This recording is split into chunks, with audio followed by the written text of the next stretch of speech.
would assume that you got some sense of what Jay Powell said overnight. What were your impressions? There was something for everyone, really, in that testimony. And to some extent, that's a reflection of the questions that he was asked. And of course, he'll face up to the another testimony this evening. But clearly, the Fed are facing a very complex economic environment. When we think about inflation in the US, and Powell talked about this last night, there's a supply shock, but there's also excess demand and a very tight labour market, wages growing.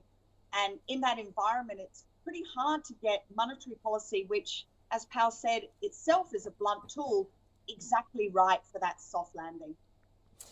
So, given that, I mean, in your perhaps personal experience, or at least by your reckoning, the odds of a soft landing, is it really quite low? You know, we keep getting this message of, hey, we did it in '94 kind of thing, but more often than not, it seems to result in a recession. Is your base case that, yeah, probably it's going to lead to some kind of slowdown in the US economy, a technical recession?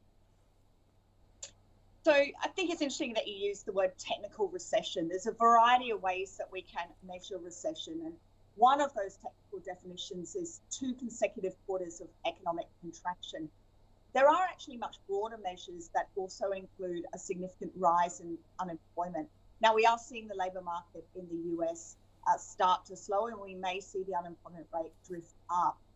The second point I think it's important to remember is, unlike Australia, the US actually has recessions quite frequently. It's got an economy that's very market orientated.